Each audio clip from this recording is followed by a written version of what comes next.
বিয়ের পর কাজ নিয়ে কত উল্টোপাল্টা কথা শুনতে হয়েছিল, আর এখন এই সব কাজ আমার কাছে কোনো ব্যাপারই না।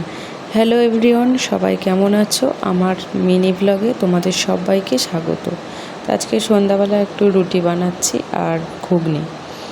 তো দেখো, এখানে রুটি বেলতে বেলতে আমি কিছু কথা বলছিলাম যে বিয়ের পর আমাকে অনেক কথাই শুনতে হয়েছিল, আমি এই পারি না ওই পারি না, কিন্তু এসব সব কিছুই আমি পারতাম। কিন্তু আমি একরকম পরিবেশে বড় হয়েছিলাম, আর আমার বিয়ে হয়েছে আর এক রকম পরিবেশে, সেখানে আমাকে একটু মানিয়ে নিতে অসুবিধা হচ্ছিল। তার মধ্যে এত কথা, তারপরে এত চাপ, যার জন্য আমি আরেকটু বেশিই ঘাবড়ে যেতাম। তো এখন ভগবানের ইচ্ছায় সেই সব সমস্যার সমাধান হয়ে গেছে। এখন নিজের মতো করে সুন্দর করে গুছিয়ে সংসার করছি।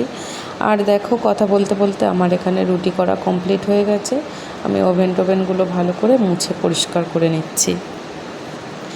আসলে কি বলো তো বন্ধুরা, দুঘা মারার থেকে কথা বলার আঘাতটা যেন বেশিই মনে হয়। তো মারলে তবু তার আঘাতটা ভুলে যাওয়া যায়, কিন্তু কথার আঘাতটা মনে হয় চিরকালই মনে থাকে। তো সব সময় মনে থাকে না, যখন আবার মনে পড়ে তখনই খুব কষ্ট হয়।